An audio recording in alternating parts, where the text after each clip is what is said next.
మహిళల కోసం central bank of India ఇప్పుడు మీకు అందిస్తోంది గృహ రుణం. అతి తక్కువ వడ్డీ రేట్లకే ప్రత్యేక సెంట్ గృహలక్ష్మి. పూర్తి వివరాలకు వెంటనే సంప్రదించండి 18003030. నల్గొండలోని బీఆర్ఎస్ పార్టీ కార్యాలయాన్ని కూల్చివేయాలంటూ కూడా హైకోర్టు ఆదేశాలు జారీ చేయడంతో బీఆర్ఎస్ శ్రేణులంతా కూడా రాత్రి నుంచి కూడా మనం చూస్తున్నాం. ఏదైతే పార్టీ కార్యాలయంలో ఉన్నారో పార్టీ కార్యాలయంలోనే బస చేసినటువంటి పరిస్థితి అయితే నెలకొందని చెప్పవచ్చు. మొత్తం కూడా కోర్టు డైరెక్షన్ ఇచ్చింది 15 రోజుల్లో కూడా కూల్చాలని చెప్పడంతో కూడా నిన్నటి నుంచి కూడా మొత్తం బీఆర్ఎస్ పార్టీ కార్యాలయం ఆఫీస్లో చూసినట్లయితే మొత్తం పార్టీ ముఖ్యులు అత్యవసర మీటింగ్ కూడా పెట్టుకోవడం జరిగింది, అత్యవసర సమావేశం పెట్టుకోవడం జరిగింది. జిల్లా అధ్యక్షుడు రవీంద్ర కుమార్, అదేవిధంగా మాజీ ఎమ్మెల్యే కంచర్ల భూపాల్ రెడ్డి, నకరికల్ మాజీ ఎమ్మెల్యే చిరుమర్తి లింగయ్య అంతా ఇక్కడికి చేరుకొని కూడా అత్యవసర సమావేశాన్ని కూడా ఏర్పాటు చేయడం జరిగింది. అదేవిధంగా వారు చెప్తున్నటువంటి ప్రకారం కోర్టు నుంచి ఇంకా మాకు కాపీ అందలేదని, అందిన తర్వాత హైకోర్టుకు కూడా వెళ్తామని కూడా చెప్తున్నటువంటి పరిస్థితి కనిపిస్తుంది. చూడొచ్చు మనం బీఆర్ఎస్ పార్టీ కార్యాలయం గత కొన్ని నెలల నుంచి కూడా పార్టీ కార్యక్రమాలన్నీ కూడా ఇదే పార్టీ ఆఫీస్లోనే కొనసాగుతున్నాయి. మొత్తం కూడా మనం చూస్తున్నటువంటి విజువల్స్లో కూడా గత కొన్ని నెలల నుంచి కూడా ఏ కార్యక్రమం అయినా కానీ ఇదే ఆఫీస్లో కొనసాగుతుంది. అయితే ఏ రాజకీయంగానే ఈ కక్షపూరితంగానే వివరిస్తున్నారు. మామూలుగా చూసినట్లయితే ఏ పార్టీ కార్యాలయాలకు కూడా అనుమతులు అనేవి ఉండవు. గతంలో 10 ఏళ్ల కాలంలో కూడా మేము ఏ పార్టీ కార్యాలయాల జోలికి కూడా వెళ్ళలేదు అనే విధంగా వ్యాఖ్యలు చేస్తున్నటువంటి పరిస్థితి కనిపిస్తుంది. మొత్తం ఇక్కడ అత్యవసర సమావేశాన్ని కూడా ఏర్పాటు చేసుకొని చర్చించుకుంటున్నటువంటి పరిస్థితి కనిపిస్తుంది అని చెప్పవచ్చు. మనతో మాట్లాడడానికి జిల్లా అధ్యక్షుడు రవీంద్ర కుమార్ గారు. చెప్పండి, నిన్న మనం చూడడం జరిగింది, కోర్టు నుంచి ఆ తీర్పు కూడా రావడం జరిగింది, మీ కార్యాచరణ ఏమిటి? తెలంగాణ రాష్ట్ర ప్రభుత్వం కావాలని బీఆర్ఎస్ పార్టీ కార్యాలయాన్ని టార్గెట్ చేస్తూ మున్సిపల్ అధికారులకు, జిల్లా అధికారులకు ఇచ్చిన ఏదైతే ఈ పార్టీ కార్యాలయం కూల్చివేతకు సంబంధించిన నోటీసు మీద మేము కూడా హైకోర్టును ఆశ్రయించడం అనేది జరిగింది. నిన్నటి రోజు హైకోర్టు కూడా మున్సిపల్ యాక్ట్లో మున్సిపల్ పర్మిషన్ లేకుండా కట్టుకున్న బిల్డింగ్లకు మళ్ళీ పెనాల్టీ వేసే, లేకుంటే అనాథరైజ్డ్ బిల్డింగ్లను రెగ్యులరైజ్ చేసే అవకాశం లేదని చెప్పి కూల్చేయాలని చెప్పి కూడా జడ్జిమెంట్ వచ్చింది. దీని మీద హైకోర్టు ఇచ్చిన జడ్జిమెంట్ను గౌరవిస్తూనే మా పార్టీ పెద్దలతో చర్చించి మళ్ళీ పై కోర్టులో ఆశ్రయించి మళ్ళీ ఈ ఆఫీసు కూల్చివేతకు గురి కాకుండా కాపాడుకోవాలని ఒక ఆలోచన చేస్తున్నాం. ఇది కూడా ప్రజా అవసరాల కొరకు, ప్రజలకు సేవ చేయడానికి ఒక పార్టీ పరంగా తీసుకున్న కార్యాలయం తప్ప ఇది ఎవరికో వ్యక్తిగతంగానో వ్యక్తులకు సంబంధించింది కాదు. దీన్ని ప్రభుత్వం కూడా ఆలోచన చేయాలి. తప్పకుండా పై కోర్టులను ఆశ్రయించి దీన్ని ఆపడానికి ప్రయత్నం చేస్తాం. అదేవిధంగా మాజీ ఎమ్మెల్యే కంచర్ల భూపాల్ రెడ్డి ఉన్నారు. చెప్పండి, నిన్న మీరు చెప్పినట్లు కూడా కోర్టు తీర్పును గౌరవిస్తామని కూడా చెప్పడం జరిగింది, ఏం చేయబోతుంది? ఖచ్చితంగా కోర్టు తీర్పుని గౌరవిస్తాం.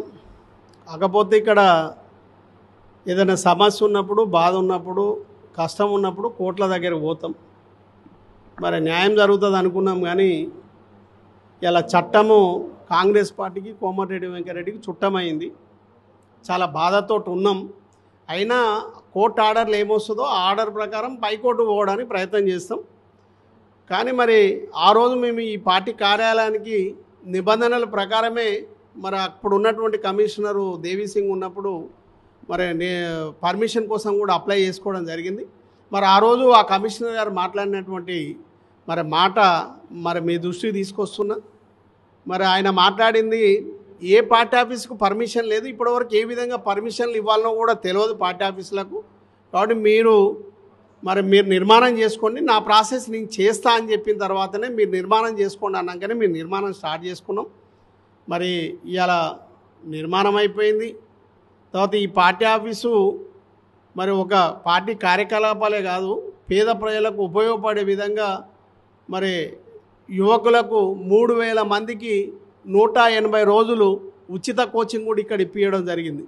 బ్లడ్ డొనేషన్లు ఇవ్వడం జరిగింది. పేదవారు ఎవరైనా పెళ్ళిళ్ళు చేసుకుంటున్నటువంటి సందర్భంగాని ఈ విధంగా ఈ కార్యాలయం ఉపయోగపడుతుంది. దీన్ని ఓర్వలేని స్థితిలో ఇవాళ కోమటిరెడ్డి వెంకటరెడ్డి గారు కూలగొట్టాలనే కక్షతోటి ఇలా ఆయన ప్రయత్నం చేస్తూ ఉన్నాడు. నేను ఒకటే కోరుతా ఉన్నాను, పార్టీ కార్యాలయాన్ని కూలగొట్టేదానికన్నా ఈ కార్యాలయం పేద ప్రజల కోసం, అవసరాల కోసము ఉపయోగించుకుంటే బాగుంటుంది. కానీ మరి ఏ నిబంధనలు లేకుండా ఉత్తనే కూలగొట్టి దీన్ని నిరుపయోగం చేస్తే బాగుండదు. కాబట్టి ఇవాళ కోమటిరెడ్డి వెంకరెడ్డి నీ కక్షతోటి కూలగొట్టుకుంటే మళ్ళీ నిబంధనల ప్రకారం ఇక్కడ నిర్మాణం చేసుకోవడానికి అవకాశం ఉంటుంది. మళ్ళీ నువ్వు చూస్తుండగానే మళ్ళీ 4 ఇంతలు కూడా కట్టే అవకాశం వస్తుంది. కాబట్టి దయచేసి కూలగొట్టే ప్రయత్నం చేయకండి. దయచేసి నిర్మాణం చేసే ప్రయత్నం, నిలబెట్టే ప్రయత్నం చేయండి. ఇలా హైదరాబాద్ రాష్ట్రం ఎక్కడ చూసినా, ఇప్పుడు హైదరాబాద్లో చూసినా కూల్చే ప్రయత్నమే, జిల్లాలకు వస్తే కూల్చే ప్రయత్నమే, పేద ప్రజల కుటుంబాలని కూల్చే ప్రయత్నమే, ఎక్కడికక్కడ అగాధంలోకి తీసుకొస్తుంది ఈ రాష్ట్రాన్ని. ప్రశాంతంగా ఉన్నటువంటి తెలంగాణ రాష్ట్రాన్ని ఇవాళ అగాధంలోకి తెచ్చి ఇబ్బందుల పాలు చేసే ప్రయత్నంలో ఇవాళ కాంగ్రెస్ పార్టీ ఉంది. కాబట్టి దయచేసి ఆలోచన చేసి, మరి కలెక్టర్ గారిని కూడా కోరుతున్నా నేను, దయచేసి మరి ఈ యొక్క పార్టీ కార్యాలయాన్ని కూల్చకుండా ప్రజా అవసరాల కోసం ఉపయోగించుకుంటే బాగుంటుందని కూడా మీ ద్వారా తెలియజేస్తాను. అదేవిధంగా జిల్లా పరిషత్ మాజీ చైర్మన్ ఉన్నారు, చెప్పండి ఎలా చూస్తారు? పార్టీ కార్యాలయంలో రాత్రి కూడా చూడడం జరిగింది, క్యాడర్ అంతా కూడా మొత్తం వారు ఆందోళన చెందుతూ ఇక్కడే బస చేయడం జరిగింది, పడుకోవడం జరిగింది, ఏమంటారు?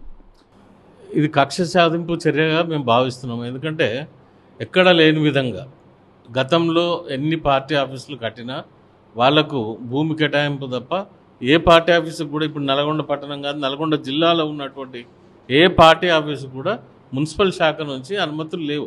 వాళ్ళందరూ కూడా అక్కడ మేము ఖచ్చితంగా దీనికి సంబంధించిన మ్యాప్ కానీ దీనికి ఆధారాలతో సహా మేము మున్సిపాలిటీలో అప్లై చేసినప్పటికీ కూడా ఇది గతంలో ఎక్కడ ఏ పార్టీ ఆఫీస్కు లేదండి, తర్వాత మేము చేస్తాం తెలుసుకోనని చెప్పడం వల్ల ఆగింది తప్ప మేము పర్మిషన్ తీసుకోవద్దు, చట్టానికి వ్యతిరేకంగా ఉండాలన్నది కాదు. ఖచ్చితంగా ఈరోజు మేము దాని బీఆర్ఎస్ డబ్బు కట్టైనా తీసుకుందామంటే మరి కోమటిరెడ్డి వెంకటరెడ్డి కక్ష సాధింపుగా దీన్ని కూలగొట్టాలని ఒక లక్ష్యంతో గతంలో ఆయన ఎన్నిక కాకముందు నుంచి కూడా ఈ బీఆర్ఎస్ పార్టీ ఆఫీసులు కూలగొడతా అని చెప్పేసి ఏదైతే మాటలు మాట్లాడిండో ఇది కక్ష సాధింపు చర్యగా తీసుకుంటున్నాం. మేము ఒకటే అడుగుతున్నాం, ఇవాళ కోర్టు ఇచ్చిన తీర్పును గౌరవిస్తాం.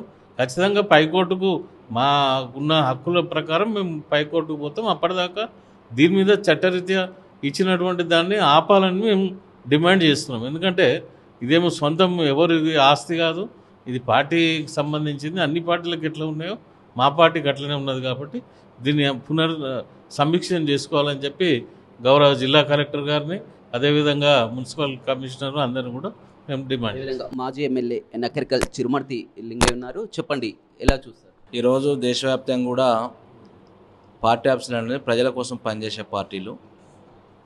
బీఆర్ఎస్ పార్టీ కూడా 14 సంవత్సరాల ఉద్యమంలో పనిచేసి తెలంగాణ సాధించి పెట్టి 10 సంవత్సరాల అధికారం తీసుకొచ్చి అనేక రకాల సంక్షేమాలు ప్రజలకు రైతాంగానికి అందించిన పార్టీ. అందులో భాగంగానే ప్రతి జిల్లాలో కూడా బీఆర్ఎస్ పార్టీకి ఆఫీసులు ఉన్నాయి, వివిధ బీజేపీకి ఉన్నాయి, కాంగ్రెస్ పార్టీలకు ఉన్నాయి, సిపిఎం పార్టీలకు, అన్ని పార్టీలకు ఉన్నట్టు బీఆర్ఎస్ పార్టీ కూడా ఆఫీస్ ఉన్నది.